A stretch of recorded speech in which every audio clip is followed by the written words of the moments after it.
Before lock is your old pal Emac with one fast Eddie Fears. We get ready here on a Saturday night. We have more news than you can shake a stick at. Probably need to shake a couple dozen sticks at everything that we've got going on, but we will get you covered tonight. We are, of course, sponsored by SuperDraft this evening. We'll talk a little bit about them, but if you have not yet signed up for SuperDraft, you can do so by going to superdraft.io. When you create your account and make your first deposit, if you put in the promo code AWESOMO and you deposit $100, they will give you instantaneously $20 of SuperDraft cash, which will go first into any of the contests that you use.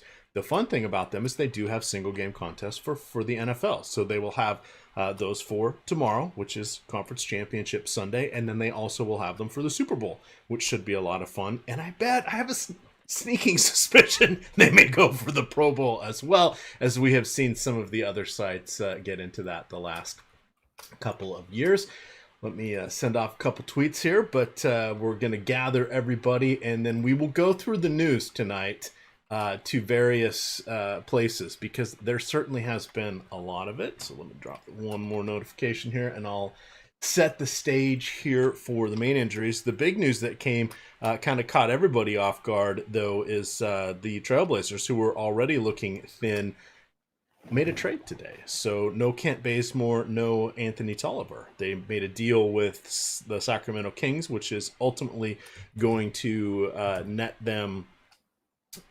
is ultimately going to net them Trevor Ariza, which is an interesting deal, but they do need some... and Caleb Swanigan and Wenyen Gabriel. Don't sell those. Well, Wenyen Gabriel's kind of maybe interesting. Summer League men close to my heart. Yeah, he could end up with the G League, I would guess, but who knows what's going to happen here. So it was kind of an interesting deal. I'm not surprised to see Trevor Ariza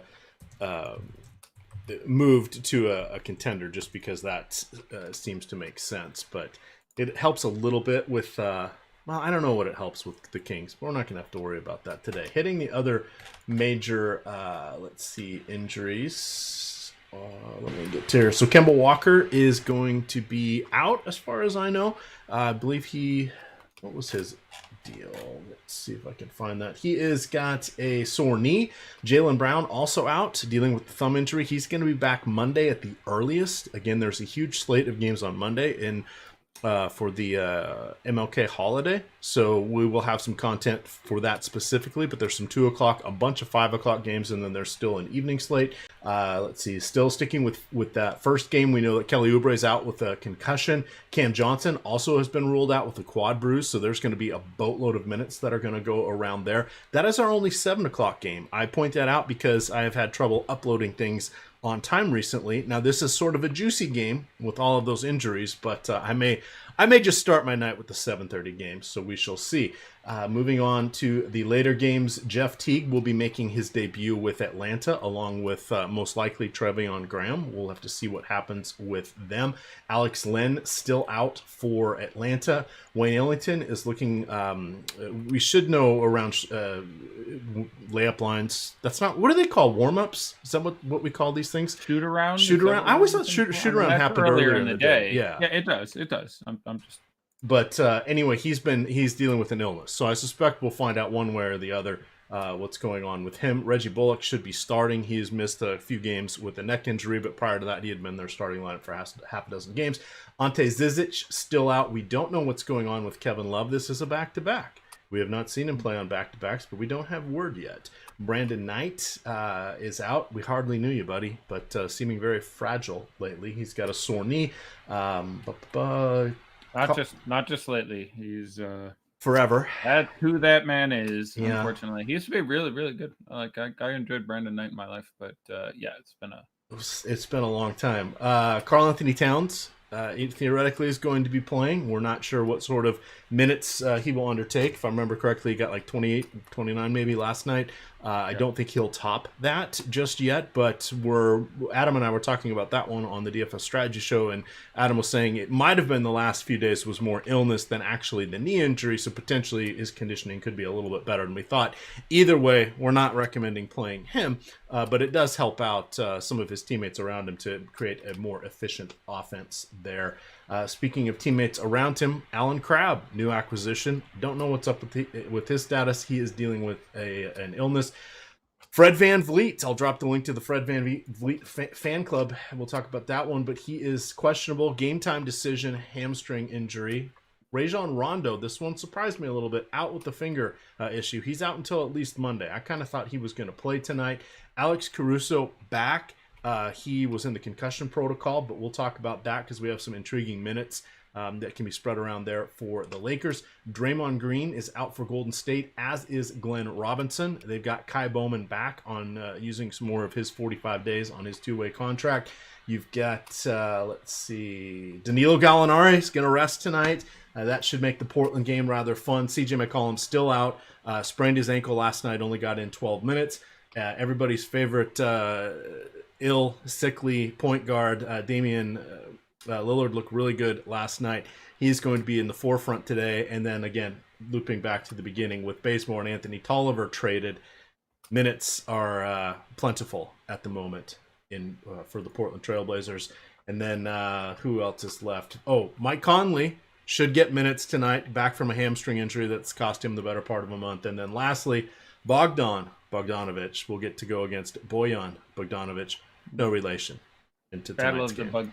Battle of the Bogdanovici. Yeah, the bogeys. What third one this year? Oh, it is actually, yeah. And have they both? I think only once have they both been in the game so far. I'm guessing at that one, but I don't have all my right stuff up. But in any event, we're gonna tee it up here. I guess we should let's start with the first game first here, Eddie. Oh, do you have your stuff uploaded yet, or would you like me to? It should be again now. I just attempted to update again. So Somebody take a look and see if they're there. Let me go look at that, but I'm going to turn you loose here. What are we doing with no Kemba Walker and no front court depth for the Phoenix Suns tonight? This feels like a Jason Tatum special. Yeah, I'm a massive fan of Tatum. Site-dependent pricing a little bit, obviously. He's 78 on DK. FanDuel, I want to say 71 ended up being the final number, but a much more attractive sum regardless. And your rankings are up, I confirmed. Good. Okay. Well, they'll have a couple A's next to Jason Tatum's name. Yeah, he's brilliant. Sorry, playing a bit of catch up today. Thought I had everything done about 5 times, and then somebody else got hurt or what have you. You know how that is. All right, yeah. Let's just sort of do some game by game touching because there's quite a bit to look at here. So yeah, the Celtics were gonna have no Jaylen Brown, no Kemba Walker. Carson Edwards is down with the G League, I believe. G League activity pretty important today. I got to find a Carson Edwards update. If you're bored, you could do that. But Kai Bowman got called up with how thin that team is, with him sitting at the absolute minimum on DK. I don't recall the FanDuel price offhand. That's very interesting. And I think the number one value target on this team is going to be Brad Wanamaker. In a really strong matchup to me, and who should get an absolute bucket of minutes. Now, this is the first time that both these guys have been out. They've missed a few games each, but never concurrently previously. I'm 99% sure on that one. We've never had a minus Kemba minus Jaylen game before. But you'll have Brad Wanamaker and Marcus Smart likely stepping in this matchup. I would be pretty surprised if Semi got the start or something with the two of them out. But the other guy who would be interesting for me would be Tremont Waters. He's really good. Went back and watched a fair bit of him today in very limited time in the NBA. I think he's played 5 games this year, but he's pulling down more than a DraftKings point per minute. There's going to be some usage there. Would obviously be playing in a blowout either way, and there are a lot of particularly brilliant 3K plays today. So certainly not someone I'd want to overexpose to, but I don't think he's a name that's going to be on anyone else's radar. And catching 25 minutes and 30 fantasy points out of him at the absolute floor would not surprise me. They're going to have to play him when you look at this rotation. So I like Wanamaker. I like Smart. I like Waters. I like Hayward. I like Tatum. I like Tice. You can certainly play some Canner. All those guys make a lot of sense to me. So we can get back into it in questions if people want to, sort of prioritize who is who. But this is a team I've watched a lot of Celtics basketball recently, just because of in the game with the Bucks. I said my favorite was Walker. That worked out, and the game, like I'm on a streak of like 5 out of the last 6 saying this is the Celtic to play. It ends up being site dependent because of the pricing. But Brad Wanamaker, I have at 33 minutes. That's a lot of time for a guy who's 35. I think he's 31 on DK. One of many guys you can go at against Phoenix, and what I expect to remain a pretty tight game. So it sounds like Carson Edwards has not been recalled. But... Right. I didn't expect he had, but I wanted to triple check because if he's there, Waters is dead. But currently I know Waters is there. Yep. And they have only so many guards available to play on this team at the moment. They have, I want to make sure I'm missing anyone here, but they have Wanamaker, Waters, Smart, Javonte Green, I believe, is up. Let me see if I can get confirmation on that. And bonus points if you know the mascot for the G League team for Boston. The Red Claws? The Maine Red Claws. There we are. I have what I believe it or not, to keep up. I watch Lakeland, I watch Maine, I watch all the. Oh, that's right. You did say you had watched. I'm sorry. I'm a full service kind of guy. What can you do? I have nothing on Green's availability, which is a shame because I'd really like to, but I'm fairly sure he is up as well. Yeah, the Capital City Go-Go's. That's a great name. Yeah, the Wizards G League affiliate is particularly brilliant. But he'll be up, and Langford who can play some point if necessary. No news on him either. But Tremont Waters would be my second value guard after Wanamaker. But Wanamaker, the real priority there. Like I think Tremont Waters will be under 1% owned. I'd have 3% and be 6 times the field and feel pretty good about it. Past that, let's go ahead and talk about Phoenix for a second. So Cam Johnson has been rolled out. Frank's been out for a while. Kelly Oubre is out. That has to make you like Dario Saric a fair bit. They didn't give any of that expanded time, or very little of that expanded time, to playing Baines next to Ayton. Ayton was obviously, and I'm bearing the lead here a little bit by starting with Dario Saric. That's not the most notable piece of this team. Again, a lot of site-specific pricing. DraftKings 7,500. I'm fine to play Ricky Rubio, but still not a particularly brilliant matchup for him and not the easiest way to go at it. I would have him at their prices behind Ayton, Saric, and Booker. But FanDuel 6,300 really shakes up the math quite a bit. DeAndre Ayton should be some kind of priority elsewhere. I expect Kevin Love to sit, and if Kevin Love sits, I am happier on both sides to play Tristan Thompson than DeAndre Ayton. It's well more risky to me, which feels weird considering how much they've screwed around with DeAndre Ayton this year. And I think Ayton will be and should be more popular. But Tristan Thompson is a player I would look to be significantly overweight on in the event that Kevin Love is out, which I'm hoping to catch that news at some point in the next 20 minutes because that'll make my rankings make sense. Dario Saric, 4,500 on DK. Fine to play in this spot. Not much of a priority. 3,500 on FanDuel. That's obviously exceptional. McCall Bridges, I crapped all over last game because he was 30% owned. Today he's going to be 3% owned. I'm a pretty big fan of having some McCall Bridges at 4,500 on either site at 3% owned. He is another guy, a la that PJ Tucker school, a lot of other guys I talked about who are not very matchup based in their production based on how much of it comes from secondary stats, peripherals, steals.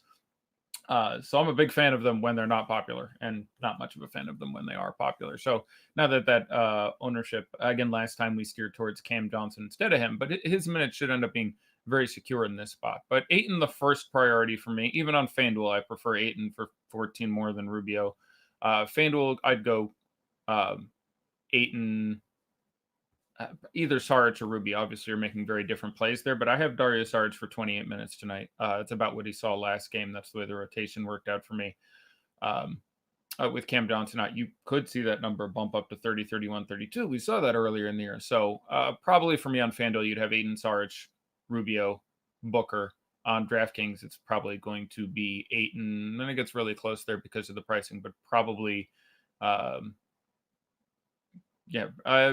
honestly, all five of them would be really close there. I'd have to math it out, and I won't take the time. They're all secondary on DraftKings after Ayton.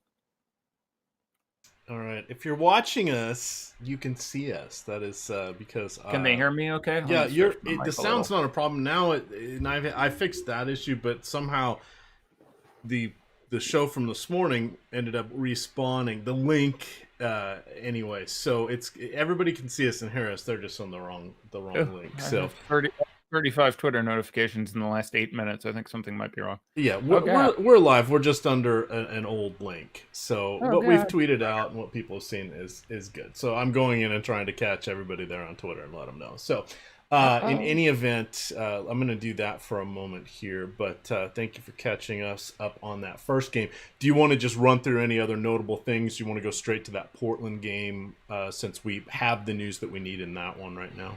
Sure, let's go to the Portland game. Again, so Portland, McCollum is out with injury. Bazemore and Tolliver have been traded. They have 8 active players. Lillard, Simmons, Hezonja, Anthony, Whiteside, Gary Trent Jr., Nasir Little, and Jalen Horde. I ranked them all. I would have shares of all of them to some degree in tournaments in what's fairly neutral matchup against OKC, but the prices are particularly brilliant. Again, Lillard's still dealing with some kind of injury. But if I'm building 150 lineups, I have some of all these guys. The least appealing for me pretty clearly would be Jalen Horde. I have him significantly after the other 7. So if you're looking to expurgate one, I would have very little. But we can expect pretty considerable minutes for all those remaining guys.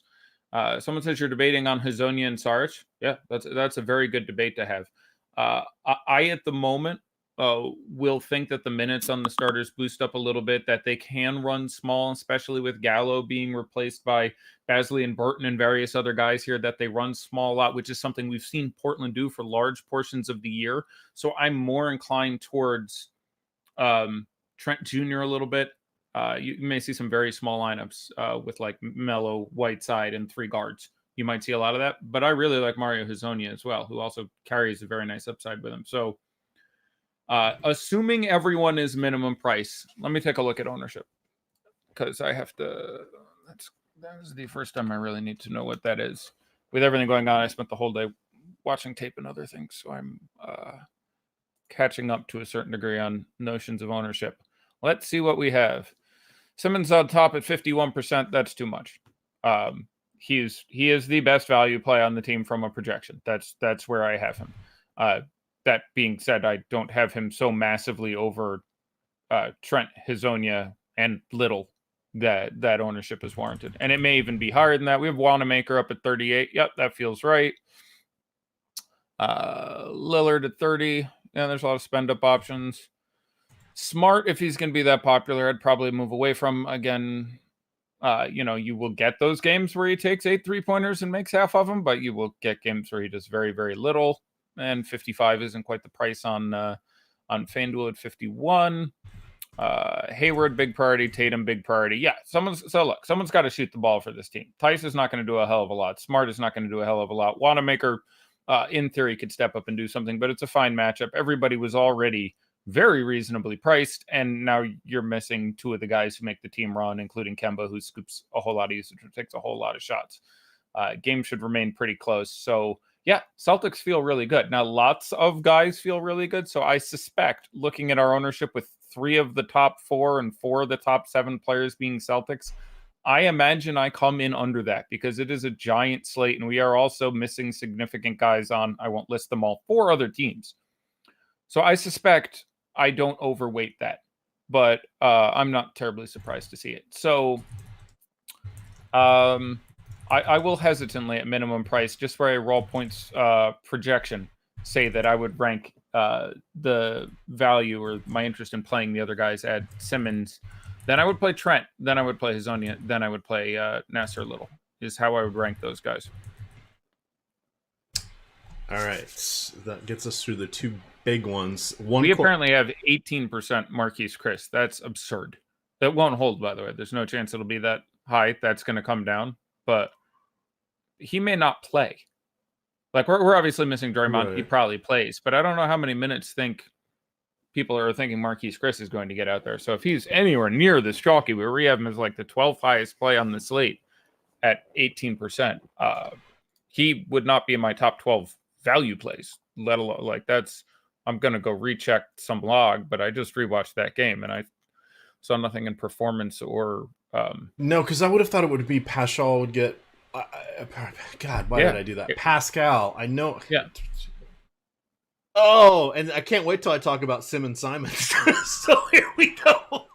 They're both there is no Simons. It's Simmons apparently. It's spelled Simons, but it's pronounced Simmons. Or so I've been told by people who tell me they know. So well, I'll be watching these games tonight finally, so I will know for sure. I can't. I mean, we had the last game where they have 4 centers left on the team with Draymond out. They had 5 last game, and randomly Marquise Chris Willie Cauley-Stein got the start and played 30 plus whatever minutes. So if I'm going anywhere for cheap guy, like I can't imagine the logic where someone plays Marquise Chris at 3,400 instead of Willie Cauley-Stein at 37. That's insane to me. We just had a game where I think Chris played 11 minutes and Cauley-Stein played 33 or whatever. I have no idea how people are justifying that. So if you're at the field with Marquise Chris, please send me an email message explaining why you think that's a very good idea. Because it is not a good idea to my understanding. I may be missing something. There's a lot going on. So I'm legit asking if you're like, no. Steve Kerr came out and said we're going to give him 20 minutes a game. Oh, okay. That would factor into my math a lot. I haven't seen that. No, this is one of those where this is not an accusatory ask. This is oh my, we've got 18 teams. We've had a trade today. We've got a whole bunch of key injuries, and we've got G League and 45 or two-way contract guys bouncing around. And I that seems absurd to me. So let's move on. So I guess we'll look across the ball real quick. OKC, very reasonable cookie to a Portland team that is already bad defensively and now gets worse. And Danilo Gallinari is out, which is a reasonable shot share that turns into a couple extra minutes of Terrence Ferguson. Abdul Nader is out as well. I think Terrence Ferguson is out. So it's actually Gallo out, Ferg out, Nader out, I think. Adams is questionable, but Gallo is out. So you're getting minutes to Burton, who's not going to do a ton. Basley, who's not going to do a ton. Everyone else's minutes tend to kick up a little bit in the very limited sample we've seen of this. So especially against this team, I like Schroeder. I like Paul. I like SGA. I have Adams behind Tristan Thompson, assuming they both start, but some exposure to 2% Adams works fine against a Portland team that, despite the excellent play of Whiteside, has been beaten up pretty solidly on the interior in the past. And with the substitutions and guys they're missing, it's let me make sure I'm getting my news correctly, because I'm literally looking at a Ferguson in, Ferguson out dichotomy from 2 different sources. So Terrence Ferguson is out with an illness. Okay, sorry. I have 2 data sources and they almost always agree, but one of them doesn't mention him by name. So yeah, no Abdul Nader, no Danilo Gallinari, no Terrence Ferguson. They're all declared out. Steven Adams is questionable. In the event Steven Adams is declared out, I like quickly getting to some Nerlens Noel in your FanDuel lineups. If Steven Adams plays, I think you're looking at a split of 29 and 19 or something, and both of them are but still in tournaments would remain playable in a pretty cupcake matchup. So it's a knee bruise on Steven Adams. I don't have any better take than that right now to whomever that just flashed in front of me. But I like getting some Thunder, and there's obviously a very nice correlation with all the Trailblazers you probably have in your lineup. And by all, I mean, I'd probably want to get 2 in there. Like I should specifically talk about the studs, by the way, especially on FanDuel, Hassan White, or especially on DraftKings, excuse me, if I recall the price is right. Hassan Whiteside should be a priority. 7,900 is outstanding. Don't really care which center starts. That price is just really nice, and there's obviously a big chunk of usage, and you just end up with some more post play. So I think he's 70. Yeah, he's He's 79 DK. That's great. 9,200 FanDuel. That's fine to get to, but not a super priority. Melo is 63 both sides. I like Melo without McCollum. I'm going to like Melo without McCollum. Below him every day. It's just so much of his production is directly correlated with shots, and there's just more shots to go around now. Yeah, raw production, Simons over Trent. Tournament, that'd actually be pretty close for me. What I expect, apparently ridiculous ownerships to be there. And yeah, and you're also looking at like ceiling minutes for Whiteside too, because they don't really have anyone they want to back him up. One of the reasons I'm a little more skeptical on Hazonia is because I can see him playing backup center here, which is both very good and a very bad thing, depending on how that plays out. And I'm worried he's sort of saved for that purpose, which hurts his role in the rotation a little bit. But I have Hazonia and Trent very close as far as value plays. So that's really an either way you want to go. All right. So people are asking, can you put a percentage on what you think Anthony Davis plays tonight? Yeah, I have no insider specific information that I've heard from anyone. So, I would really think it's pretty close to 50-50. I like Kuzma again on FanDuel. Obviously, he's been a movable feast there. We've had some disappointing games. I'm still a real believer in the volume there, that there's just a giant ceiling. DraftKings, I'm fine to get away from it, though. If the news Anthony Davis is out, even at 6,200, I would want to get to some Kuzma. You can get 36 minutes and 50 fantasy points out of him, and he will be very low owned because he's not a priority anymore because of his inconsistency. But that's really somebody I want to target there. All right. I'm gonna drop this one in chat. So right now, I would be more interested in playing Kai Bowman than any of the guards we've discussed before. I guess I should specifically. Okay, and that's a good question, because we had someone asking single entry cheap guards. How do you like them, assuming their various popularity that we have at the moment? Give me the whole list so I don't miss it, because there's Simmons, Bowman, Wanamaker, Waters, Trent. Like if someone takes the time and goes, here's the list of cheap guards, because I don't want to slow the show for a minute to do it myself, and could be forgetting one or two more. So the person that asked that question in Slack, tag me with the list of guys you're kind of looking at, and Eddie will rank them. We'll go that route. Yeah, that would be great, just so we do it as efficiently as possible. But Bowman also, that's 6 within $100 of minimum price, and I feel like I'm missing one. So yeah, that's a very interesting question. I'm gonna prefer probably Kai Bowman on DraftKings to the rest of them, because you're looking at Wanamaker locking at 7 o'clock. And if you get just not enough people swap, we've established this in the past, and you have the Golden State game is 8:30 and the Portland game is, the last game of the night, by the way, is 9. Last 2 games go off at 9 o'clock. So it's going to be a nice early done slate. The old men on the channel can stay up for this one. But Bowman I was asleep at 10:30 last night after CJ McCollum went down. So. Yeah, Bowman will not be owned enough. But this is a simple point. Someone's going to give me a list of 6 or 7 names in a second. And of those 6 or 7 names, I'm probably going to have Simmons projected the best of them as far as raw projection. I'm going to rerun everything, come up with actual numbers for everyone if we want. But it's not going to be by nearly enough to justify a 55-60% ownership. So if you believe our ownership projections, and I think he's going to be up there, I would probably take the under right now and guess the real number ends up being close to 50 with what's going on in Boston and a couple other places. But even if you think that number is 50, the math would not justify it. So cash, yeah, play Simmons. Tournaments, I would have him as a pretty low priority. All right, real quick here, I dropped in the link to the Fred Van Elite Fan Club. That is my pinned Twitter. If you go onto that, you can join the DK Osmo League. If you win that with an Osmo avatar, you get 30 free days of Osmo premium content. I think I still owe somebody one out there, so if you're watching, I will get to you. I can't remember the name off the top of my head, but I know they're a fellow CPA, so don't worry. Yeah, Saric is officially starting next to McCall Bridges. Okay. The starting lineup we expected there. Baines is not starting, so we are getting Rubio, Booker, McCall Bridges, Saric, and Ayton. I'm absolutely fine with all 5 of those players in this particular spot. They are starting.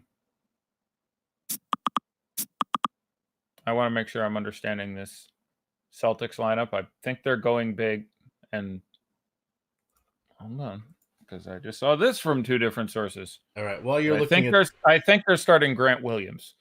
So they are going really big which I'm not gonna lie, I didn't see that coming. But yet another reason to get off a currently, 35 minutes before lock. Most of it will now shed itself. But that's interesting. In the past, like I almost like Wanamaker just as much now. He's definitely there. And in the past, in games we've seen, Kemba out or Jalen out, sometimes you get 21 minutes off the bench, but we've gotten 32, 33 in the past. So I'm interested that Grant Williams is getting the spot, but it definitely muddies the water there a very reasonable amount. So fair to have some concern. All right, future of daily fantasy sports has arrived, everyone. It is SuperDraft, sponsor of this show. You want to experience SuperDraft's exclusive game mode that is called Multiplier. You can go over there to superdraft.io. All it takes is you just say goodbye to salary cap restrictions and hello to freedom. Use your fantasy sports knowledge to draft any player. That is any player that you want, as long as it is within their roster requirements, and you can create your own dream team. No salary cap, that's right. Well, how do they do it at EMAC? They use multipliers. So if you're a less than stellar play, you probably have a multiplier of, say, 2. If you're a really, really good player, you don't get a multiplier. This is a lot of fun. You can check it out over there. They have PGA, NBA, NFL. They do have single game NFL content, and they will have MLB when that comes back. If you have not yet signed up, use the promo code OSMO, make a deposit of $100. They will immediately put $20 of SuperDraft cash into your account. That will go into the contest first. That is your little cookie to join. Yeah. So it's I want to double back to the Warriors because I think some people miss some of the news. They announced Glenn Robinson is out too. So there's a gaping hole for minutes on this team. Okay. So you should get, and I'll try to, if we get time, refigure a rotation, but you should get significant minutes for Bowman and Poole and Lee and Pascal and Burks and obviously Russell. And this team is now well more of a priority. And it makes the Chris play easier because Spellman can get some of his time at the 4. And I don't know, I like it. I would much rather play Pascal, but I feel less horrible about playing Marquise Chris than I did previously.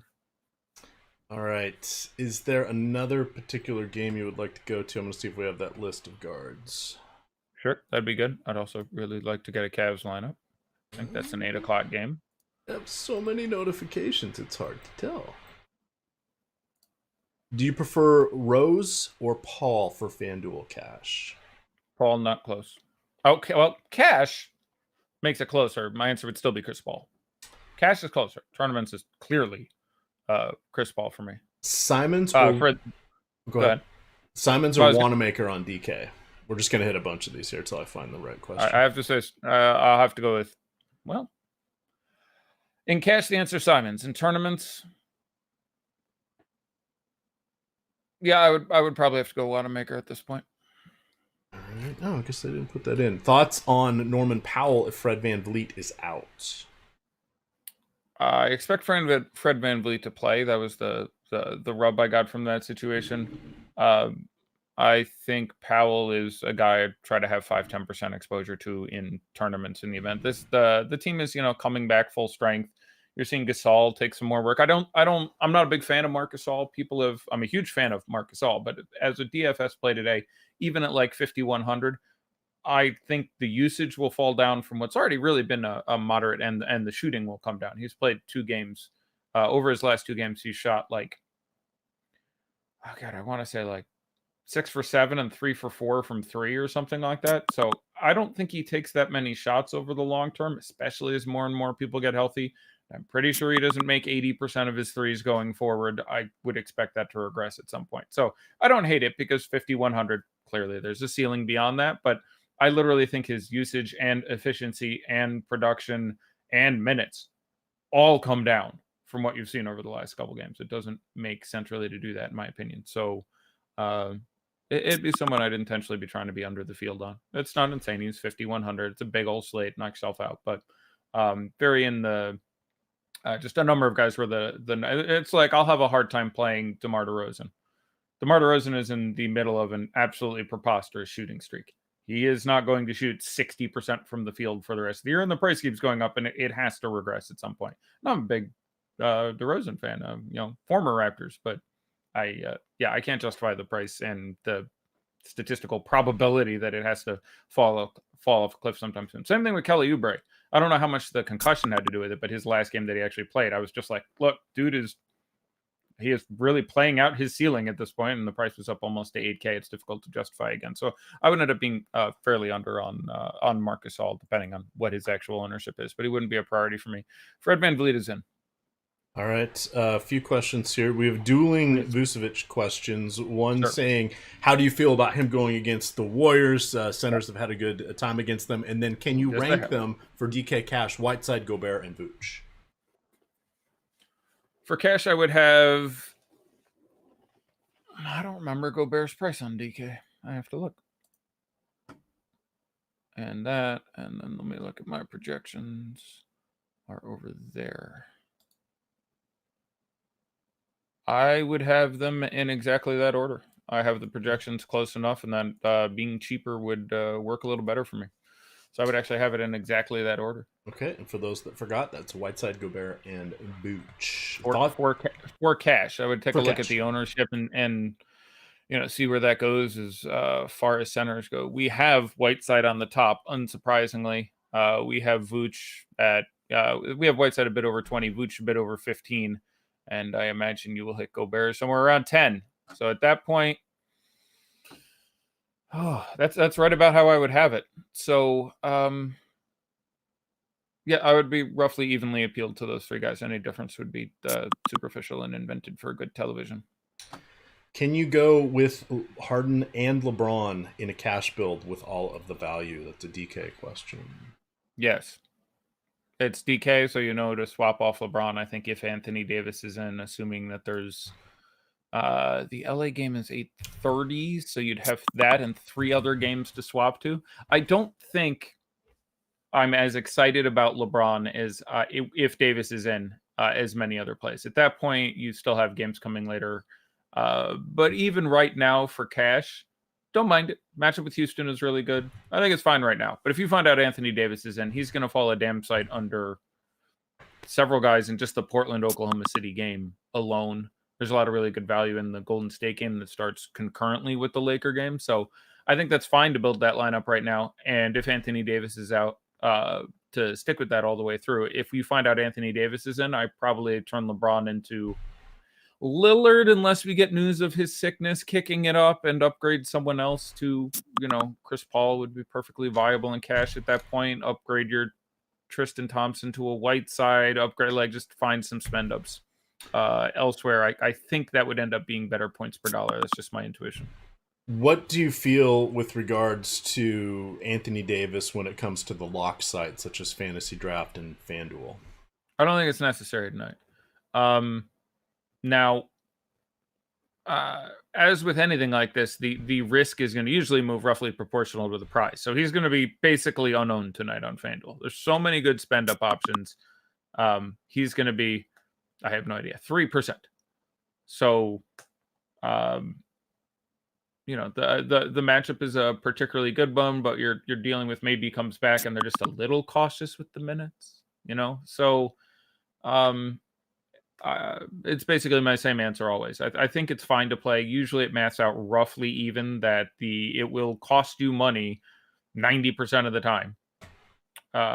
Or it won't be the correct play 90% of the time. It's a better way to say it because it's good 30, 40, 50% of the time. He would both play and be reasonable, but not throw up 85 and win the slate for you, which is possible. But it's a really big slate. So, your incentive to do so is lesser because he needs to be superlative relative to a whole lot of other plays.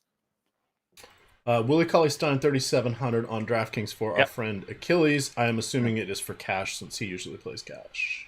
Then I wouldn't do it under any circumstances. Okay. I'm not playing Willie Cauley-Stein in cash. If he is starting definitely, then I'm fine with it. 3,700, no problem. But I don't know that he's definitely going to start, and they have 4 centers left right now. So, Looney's out, so they don't have 5. And I guess that could be. Yeah. Worse, so how do you feel about Spellman and those guys in tournaments then going against? I like Pascal because he can play enough positions, and when the usage is there, he goes apeshit. I like Burks quite a bit. I'm fine getting to D'Angelo Russell, though he's roughly the same play we've been looking at a couple times recently. The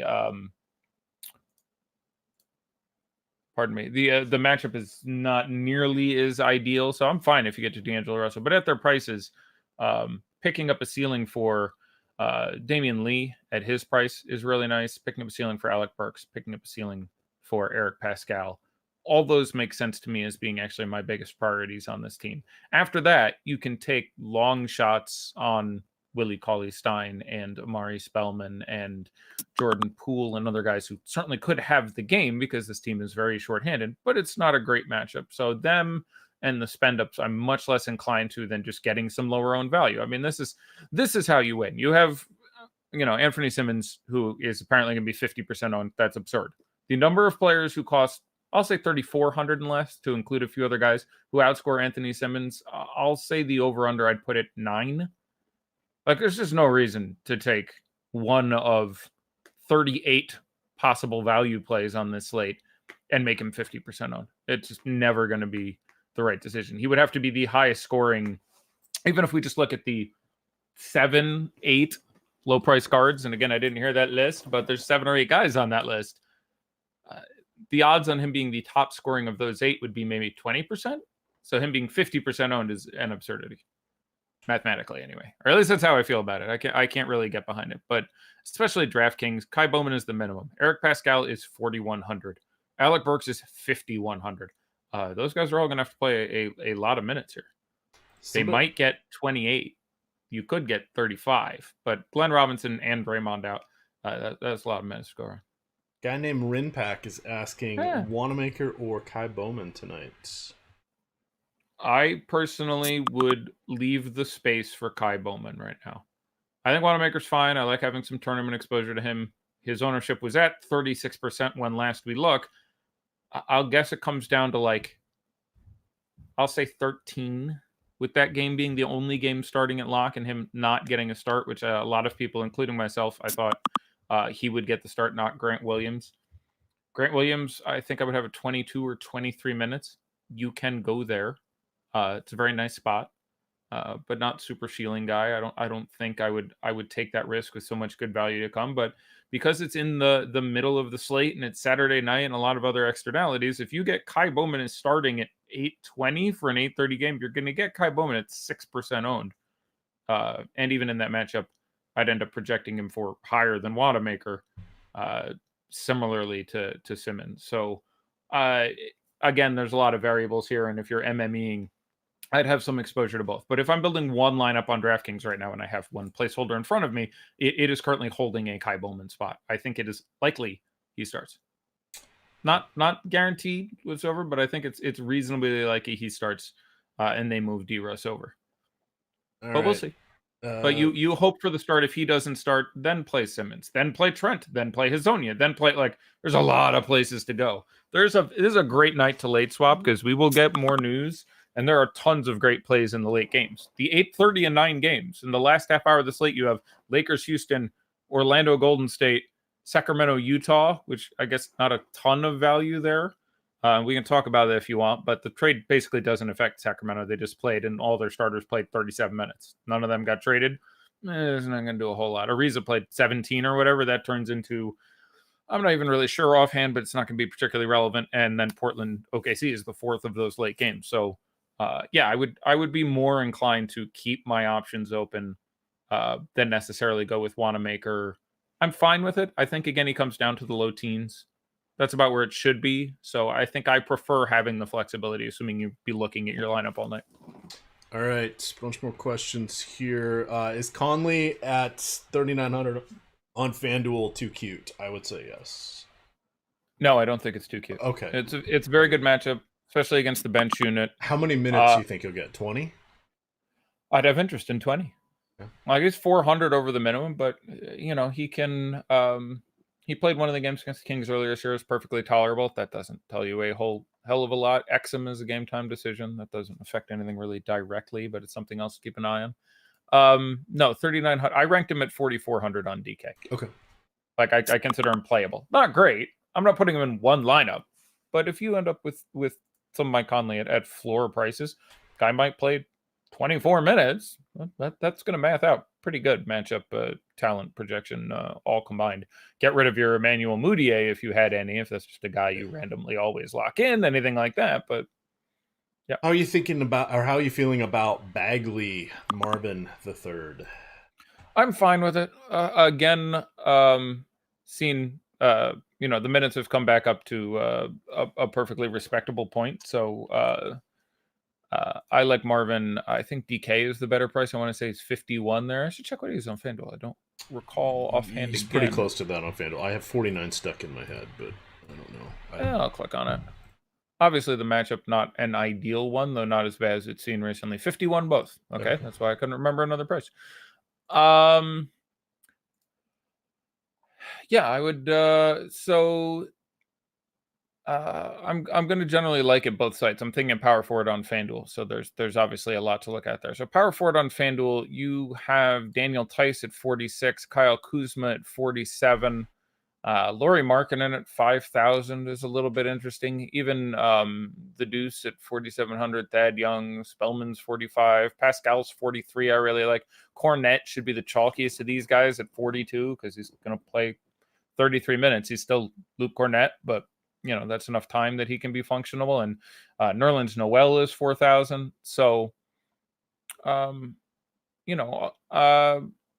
I generally like Bagley. He is a bit more of a cashy play for me than a tournament play in a matchup with Utah. Again, we just saw him in a much better matchup with Dallas. He played, I think it was 30 minutes on the nose and had like 20 fantasy points. So I'm not a giant fan in GPPs because I do think due to the limitations of his game, again, you're looking at points, rebounds. That's really it. He doesn't even really get blocks or anything.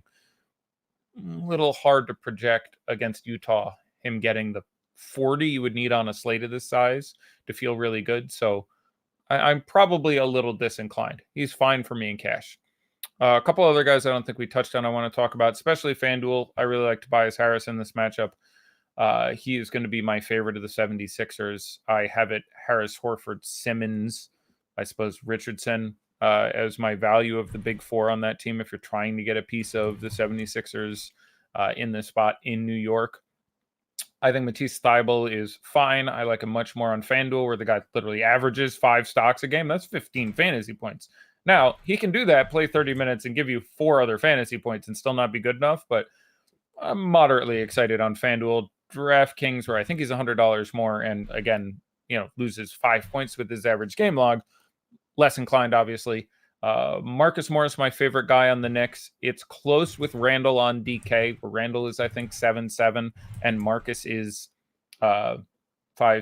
But I think he has the best matchup on paper for me, and what I've seen in the previous. They've played a couple times earlier this year, so I like Morris the most on the Knicks, especially on FanDuel, where the differential between him and Randall is 2,700 as opposed to DK, where it's closer. It's like $2,000. So.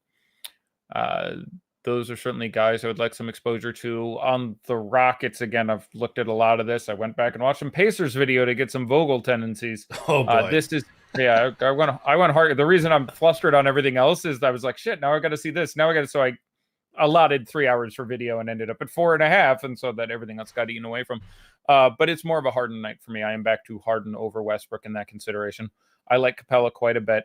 He does not rank with me at the same price. I'm not going to get Kevin Love news, which is aggravating because I expected I would, and I expected he would sit out. Gasol will remain on a minutes limit. That's really weird considering he's playing more minutes than he played earlier this year when he didn't have a minutes limit, but whatever. Hey, it's not coaching unless you can put your thumb on the scale, Eddie. Come on. Okay, that's interesting saying. I just made it up. I'm like, I don't think I've heard that before, but say it with conviction, people will believe it. Well, t-shirts will be next. Yeah, no, that's not bad. All right, throw some questions at me or give me a list of value players. I'm trying to think of anything else I want to scream about. I got 31 pages of notes today, so I'm gonna look at those and see if there's anything that seems worth making a priority. Go back here. This is a 2v2 DK Cash, Smart and CP3, or Wanamaker and Drummond. Yeah, we didn't talk about Andre Drummond. I do expect him to get back on the horse in this game. Again, it's a particularly juicy slate, so less of a priority, but especially at the DraftKings price where I think he's 9.5. I would make sure to have a commitment to Andre Drummond. The ownership will be too low in a brilliant matchup. And even Alex Len is out, who is the best guy I would want out there to deal with him. So, yeah, you could get 68 out of Andre Drummond today or something. So DK would be a bit of a priority for me to make sure I got up to like 20%, which should be well over the field. Thank you for that question. In cash, it was Drummond and whom versus... Give me the pairing again, the dichotomy, the bust. EMAC. Sorry, hang on. I'm trying to answer questions in chat now. Smart and CP3 or Wanamaker and Drummond? Yeah, I'm not super thrilled playing Smart or Wanamaker in cash. So, like, I would rather... There's a number of guys I would rather play either of those there. But between those pairings, if you made me play one, I would play CP3 and Smart pretty clearly, actually. So, I'll go CP3 and Smart. All right, and we're good. Take your time. I'm just scanning news there. All right. Shabazz Napier. My apologies. I had a few people asking about that, especially at 13 on Yahoo. Fine in cash. Very good, obviously, on Yahoo. Not a matchup I'm particularly enamored of for Minnesota against Toronto.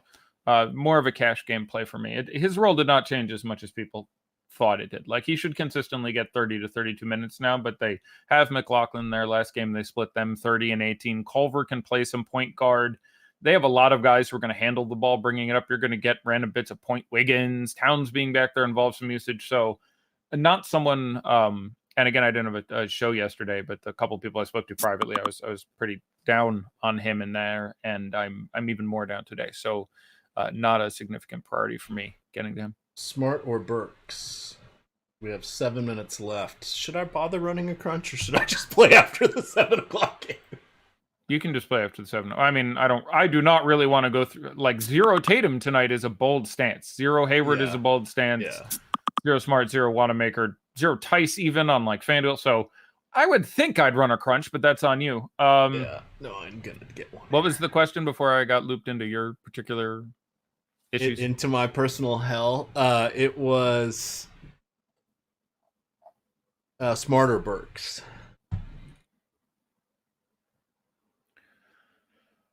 I would probably play Burks for the ownership. Pascal is starting for Drummond. Does that help anything? Sorry? Pascal is starting for Draymond. You mean Draymond, right? Yeah, you blew my freaking mind with that one. Pascal is starting for Drummond. I'm like... There was another trade. There was time warp continue. They bring someone else up. Like, I'm going through the G League team, and I'm like, no, there's no other. Yes, Pascal's a priority for me now. He is 41 on DK. That is very nice. I think he's 43 on FanDuel. Not enough people are going to get there in the 7 minutes we have. So I can certainly see. I will like him at his ownership. I will not take the time to remath that rotation because I did not have him starting and compare him to Cornet, etc. But Cornet is going to be more heavily owned on FanDuel, for example. So I like playing Pascal there. You can get there over Tyson, free up a few $100s. Again, Bagley is going to be heavily owned. So I'm happy to get exposed over the field to him at this late time. How about some freaking Cavaliers news? Super chat here. Vooch or Burks is starting. Vooch or Lillard DKGPP? I would still play Lillard. I have some concerns about the sickness. He's going to be very heavily owned, more heavily owned than Vooch. I'm still going to play Lillard. I have Lillard projected for like 54 fantasy points, and he costs $8,000, and I can't get away from a guy who costs $8,000 projected for 7x. Like, I just, yeah, sorry. FanDuel, a little closer. Wanamaker's 25%, or do you want to go over or under that DK? Under. Tatum is 35%. You want to go over or under? We're just doing daddy like right now. No problem. Real quick. We have Simmons. I'm going to do this real quick. We have Simmons 46. I'd be under. We have Tatum 35. I'm ambivalent. We have Hayward 33. I'd be under that. We have Wanamaker 25. I'd be under that. We have Lillard 24. I'm fine with it. We have Smart 22. I'd be under that. We have Bagley 21. I'd be under that. We have Hazonia 18. Okay. We have Drummond 16. Okay. We have LeBron 15. Again, I would be over it if Davis is out. I'd be under it if he's in. Probably. There's lots of great swap options. We have Whiteside 15, I'd be over. We have Westbrook 14, I'd be under. We have Rose 13, I'd be under. We have Burks 13, I'd be over. We have Pascal 13. Interesting. I'd be over, but that's higher than I thought it would have been before the news that he was starting. 4,100 real price. Maybe I sold the internet short there. Paul 13, I'd be over. Harden 12.5, I'd be over. Marcus Morris fine at 12. D-Russ fine at 12. Donovan Mitchell fine at 11. Vooch 10, probably a little bit over, but that's good. Harris at 10, I'd be over. Shea 10, I'd be over. Simmons 9, I'd be over. So as a large thing, the really highly owned guys I'm apparently under on. And that's just a function of looking at the projection differences between these guys. There's lots of samples here where a guy is projected for 36 and is 8% owned, and another guy is projected for 37.5 and is 20% owned. And you want the 8% owned guy in that situation basically every time. So yeah, that's where I come down. Let's see. What would you cap your Celtics? What would you cap your Trailblazers at? Again, it has a lot to do with the usage of value. I would have a pretty high cap on the Trailblazers. I'm not super excited about playing Melo, Whiteside, and Lillard. So I'm capping 2 of the 3 of those. Past that, I probably don't want any more than 2 value plays on the team. But if you told me you have Lillard, Whiteside, Hazonia, and Simmons, I'd be like, okay, I can take it. Like that would not bother me that much. It's not ideal. I'm not advising that particular construction. It is in a vacuum worse than similar constructions that would get some more variety, but there is obviously the low frequency, high upside occurrences of, that game went to whatever overtime, I won all the money. So all right, I'm just gonna upload half my lineups with the crunch, the other half I'll deal with. And once I've got that done, we are down to 3 minutes here. People, of course, are scrambling like me. So there we go. But De'Aaron Fox, question mark. Donovan Mitchell. Nice little matchup there. Does Conley Mitchell on FanDuel is busted as hell. Sorry for not saying that. Make sure you have some exposure. Matchup is obviously still very strong. Conley back is not good for anyone on the team. No one was like, "Yay, Conley's back." Like, it just messes most notably Mitchell and Ingles and a couple other guys, but 6,600 is still a fallacy. Past that, I'm fine getting, in that range on,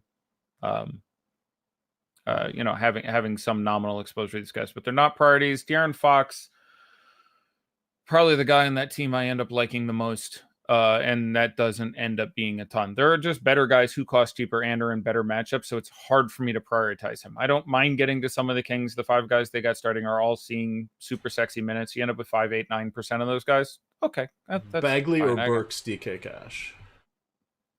Cash, I'll take Bagley. Tournaments, Burks for me pretty significantly more likely to achieve an incredibly relevant upside. All right, Ayton or Capella, no format. I will take Ayton in. I would probably take Ayton in GPPs and Capella and Cash. It would be both very close in both. Good question. Saric and Markkanen or Cornet and Pascal. I'd go the second, but no sight. I would play the first one.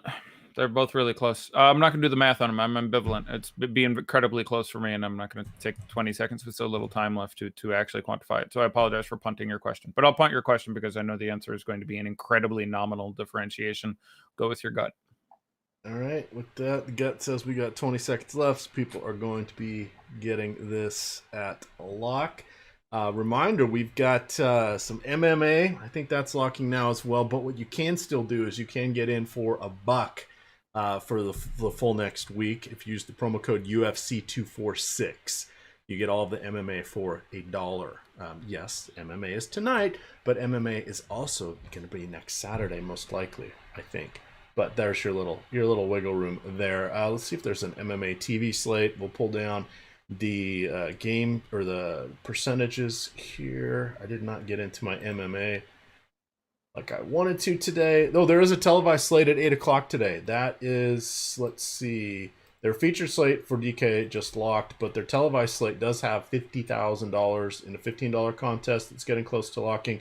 And then they have a couple $10,000 contests that are getting close to locking, plus a bunch of little small entry contests. So you got plenty of MMA still available. The televised slate locks at 8 o'clock. That would be 1 hour from now.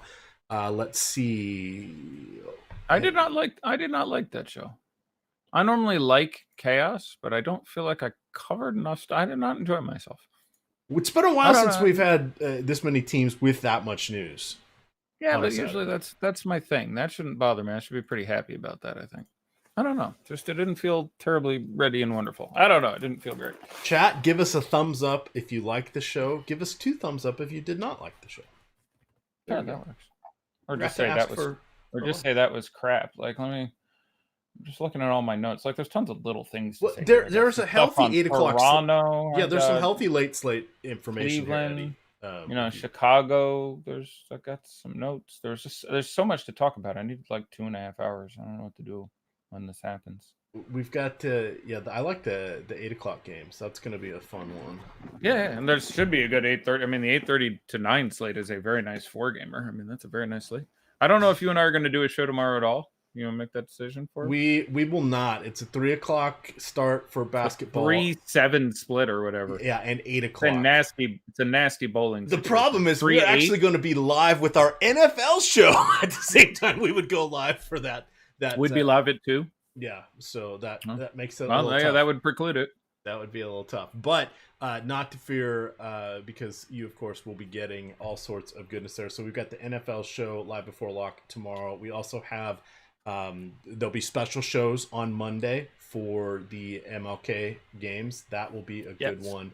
And then why can I not find live contests? There we go. And then we will Tuesday's a real weird one. There's only one game on Tuesday. Anthony Davis out every time. 7-1. You bastards.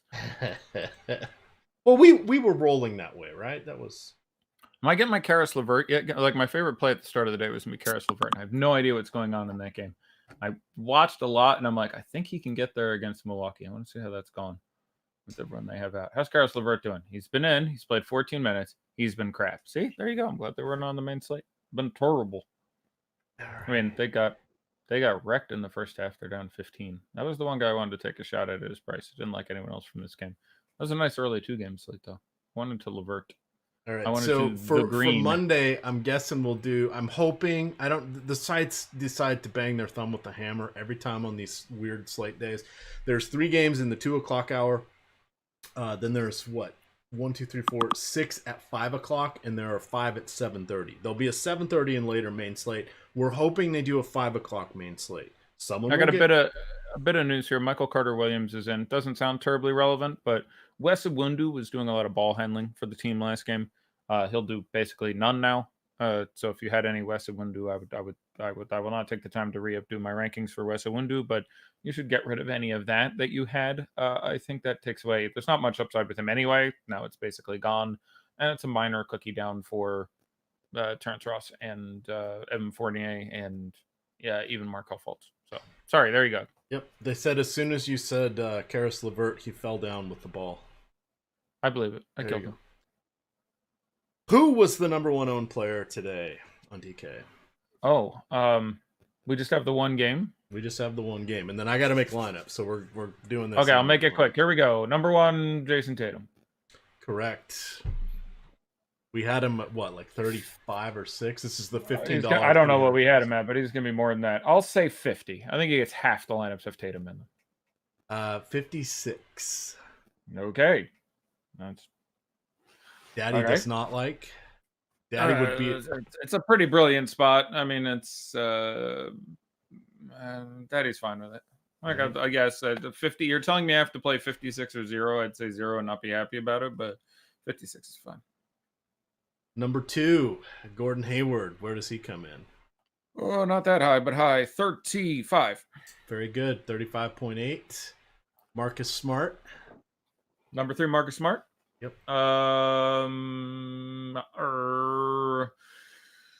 24.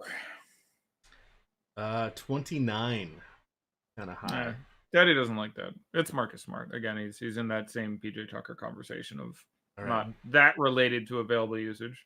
Go ahead. One last question here, and then someone is going to get put on a timeout. This is for DK Cash. He can still switch. LeBron and Hazonia or Drummond and Burks? Drummond and Burks. All right. Don't spam the chat. Brad Wanamaker. I said 13 or 14 at the end of the show, so we'll say 13 and a half. He is at 14.3. Very nice. Nailed it. Yeah, which is about where he should be with everything we know. That's fine. If he had started, I would have seen the minutes being a little bit higher, and that works a little better for me. But I'm just waiting for my Tremont Waters at 0.3. 0.1, actually. 0.1. Nice. Get there. Is Tyler Johnson playing? Maybe. He's active. 0.03. He might not step on the court, but he's present and available to enter the game. Cameron Johnson on some lineups. Carson Edwards on some lineups. Taco Fall on some lineups. No. Kemba Walker, 0.58. Really? 0.6? You played yourself. They did at that. So I don't know if I'll be back tomorrow. No one spoke to me about MLK Day yet. But if not, I'll be back Tuesday. Tuesday, there's just one game. I have a feeling you're going to get spoken to about MLK Day. So I think we are doing not to... I'm losing all my work because apparently I'm off Sunday and Tuesday, which are normally two of my days. Yeah, so I think you'll be folded in very nicely there on Monday. There will be this DFS strategy show Monday morning. There's going to be a special one for whenever they decide to do the lock for that main slate, and then there'll be a night show for the 7:30 5-game main slate. So you're going to get triple header, actually probably a quadruple header, I guess. There'll be 4 different NBA shows if I'm understanding what we're probably going to do correctly. So that will be a good one, and Fast Eddie will be involved. With that, gamers, I'm going to go make a lineup. Shout out to superdraft.io. Get $20 in with your first deposit of at least $100 in SuperDraft cash using the promo code OSMO. If you don't use the promo code OSMO, that's just going to be a $10 promotion. So use the promo code OSMO. With that, gamers,